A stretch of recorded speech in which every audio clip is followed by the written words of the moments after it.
All right, hello. Hello, everybody. My name's Peter, and good news, incredibly enough, I have managed to fill up another sketchbook. So today, I'm going to do a little flip through for you, okay? And we're going to just kind of take a glance at each page, and maybe I'll say a couple of things. We'll just see how it goes, okay?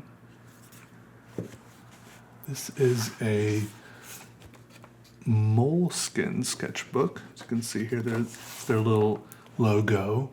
Okay. Has a little rubber band here. And I don't know where I got this. I don't think I've ever bought my own Moleskine Sketchbook, but people keep giving them to me. They're pretty good. You got to make sure, if you don't want too much bleeding, that it's a Moleskine Sketchbook and not a notebook. The pages are thicker on the sketchbooks. See here, this is a pretty unassuming beginning for a sketchbook. I think in this sketchbook is a lot looser than a lot of my other sketchbooks have been that I flipped through on this channel in content. So, I mean, it's a good way. I don't want to say too much about whatever, it's fine. Now this drawing and the next drawing are ink and colored pencil, as you can see here. And I did these two a long time ago. These two, and one you'll see soon, I did these three drawings. This one. So this drawing, and this drawing, and the one before it. Those three drawings I did for maybe like a year. Those are the only three drawings in this sketchbook. And then I was doing other things, drawing in other sketchbooks maybe. Sorry, I might have skipped some things here. Drawing other sketchbooks. I was just caught up in other stuff. It's fine. And this sketchbook, it lay dormant, just marinating. And then eventually I picked it back up again and started drawing in it. And like I said, a lot of the stuff in here in this sketchbook is a lot sketchier. And I like it. I felt, it's a lot less pressure when you can just get into it and you don't have to worry about messing it up. Because, I don't know, if you're worried about messing up your sketchbook, just go right into it. There's two things you can do. You can either, first of all, skip the first page, start on the second page if you're worried about the first page, or just go ahead and go on the first page and just spit on it or something, break an egg on it, scribble all over it. Just go ahead and ruin that first page, and then it's only uphill from there, probably, in case you unless you accidentally drop some eggs on any of the other pages, Isn't there like a whole thing like that? Wreck this sketchbook or something? It's like, stop worrying about it so much. It's nice when everything's crystal, perfectly nice and crisp, but it doesn't gotta be. And sometimes we get frozen and we hold ourselves back because we're afraid of ruining our own art or something like that. I'm not sure. It definitely happens, as weird as it is. These are all mostly, I think, Sharpie. These are all Sharpie scribbles, and they bleed through a little bit, not too much. Just scribbling away, real loose, real free. It feels good. I'm not sure how much coffee I had been drinking when I did these. It could have been a significant amount. Just scribbling, practicing weird symbols and stuff. I did these two while I was at I think it's called Arboretum, or maybe some sort of botanical garden in Wilmington. It's a little tea house they had there. Nice big tree behind it. Love trees.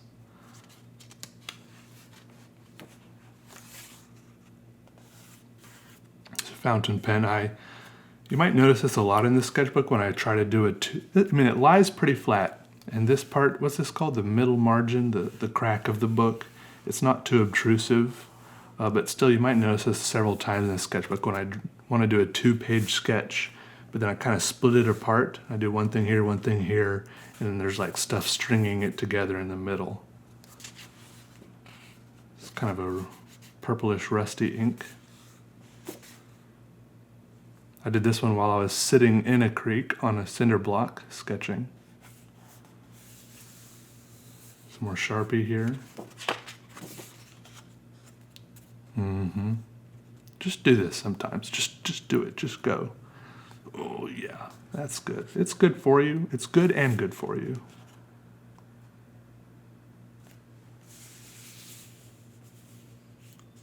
I'm not sure. I think this might have been with the Rotring isograph. Either that or a fountain pen. I know the words are written with a fountain pen, but I think I came back and did those later.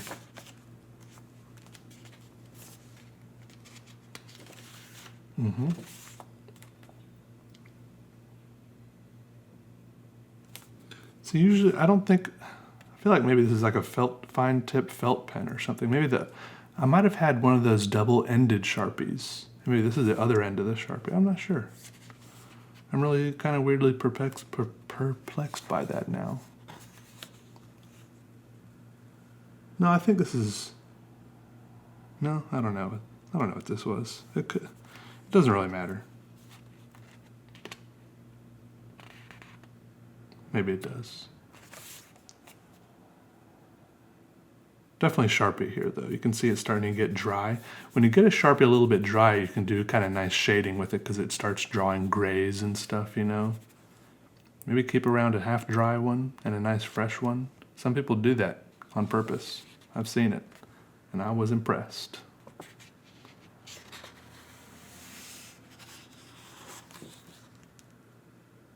Here you see this again. Two masses strung together across the middle, the crack in the middle. I remember when we used to get yearbooks in middle and high school, and at the end of the year we would all go around and ask everyone to sign our yearbooks. And then we used to love signing each other's cracks, we'd call it. Hey, sign my crack. Because in the front and the back there was space for signatures, and you want to sign right there, right in the crack. I think this is supposed to be the guy from, the actor from A Clockwork Orange. I'm not sure. Does he look anything like that? I can't remember. Someone tell me.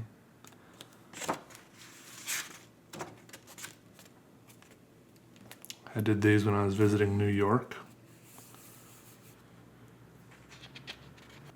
This one's definitely with a fountain pen. I was sitting in a coffee shop.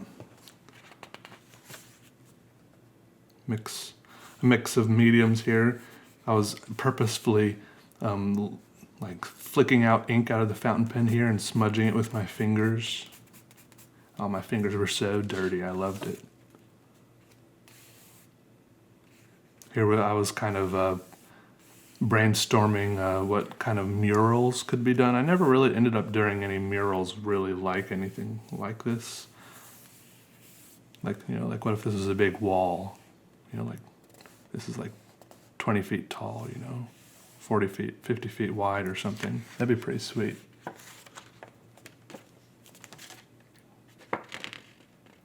I think this is all fountain pen. Some more intentional smudging.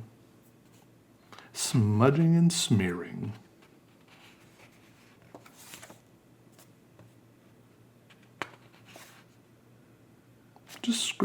This is just, it's just, you know, words are just, they're made of lines too, so it's all just as satisfying.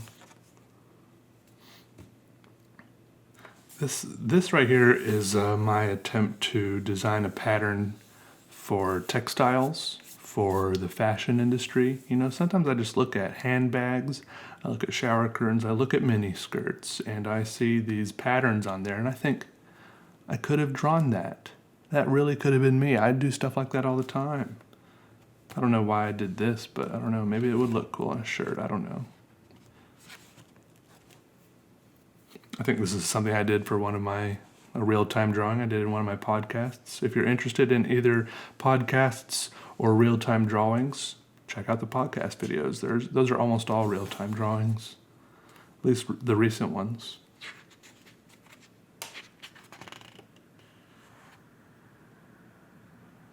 Not sure what to say about these. Oh, I like this page spread. Enjoying incorporating circles here Adding some dark black chunks for contrast. It sinks the background into the really back into the background, right? It makes other stuff pop forward a little bit. I'm just always kind of learning. I'm trying, okay? I really am. I don't have it all figured out. I still get in my own way a lot with my little habits and stuff like that. I was still in New York I did a lot of these drawings in New York, actually. I was only there for like a week, but I was stuck there longer because when I went to New York, there was Hurricane Florence, so I was stuck there for like extra days, and I was sitting in someone's backyard, and I drew like the bushes in their backyard, but I drew a flower pot around it and stuff. Just a little bit more colored pencil action here for you. This is just green and black ink.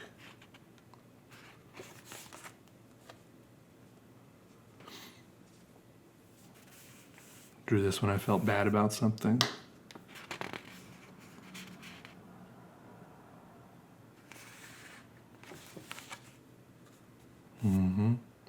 I don't think I was looking at anything particular for this one, but for this one, I was sitting at a railroad crossing near my house, and then a guy that looked, somewhat like this walked up to me. Talked to him for a minute.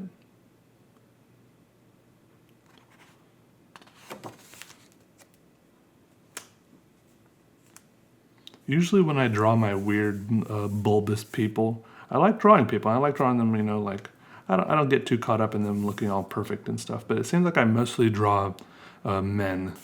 So here's a woman. Apparently she's a smoker. I like drawing bald men. You might notice that. I feel like it's a trend. Bald, bulbous men. I don't know why. Probably if I thought about it more, I would know why, but I don't know. Maybe I'm afraid of the truth. I like how these ones turned out. I got back home now. I think I'm back to the rotating isograph.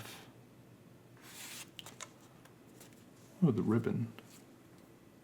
Just sketching, experimenting. Here's when I was trying to use a pen from a Goulet and it wasn't working very well. Oh, it's over there. I bought another pen nib for it now, and it's working a little bit better. A third pen nib, a third try. There's a lot of darkness in the background. I'm pretty impressed. This is just rotating isograph ink.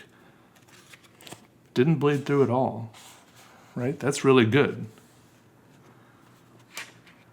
Sharpies bleed through a lot more, it seems. Maybe it's just a different type of ink. Maybe the Sharpies, are those alcohol-based or something? I'm not sure.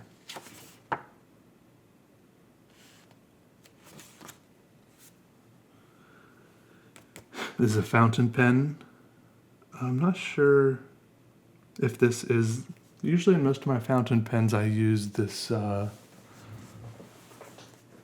this Waterman ink right here, but this stuff looks a little bit blue. So I'm not sure exactly what it is.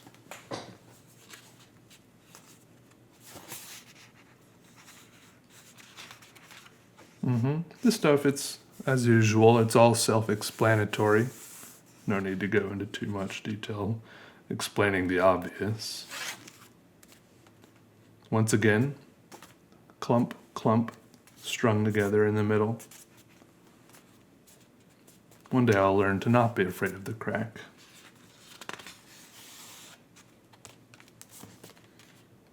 Some nice green ink. I like this one.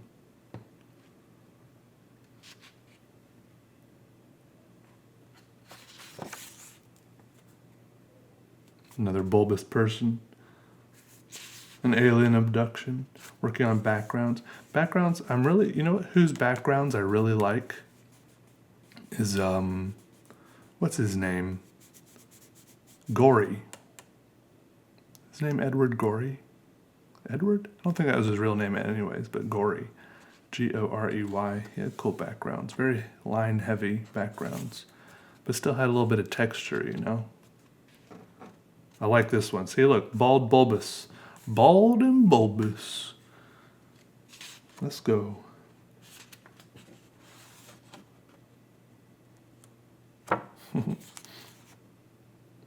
There it is. I think this is the end. Here I wasn't afraid of the crack, was I? Just ignored it. Oh, the end. Due to the way this is bound, this page doesn't like open up all the way, so it didn't draw too much here. I forgot I put this here. Got a little pocket in here.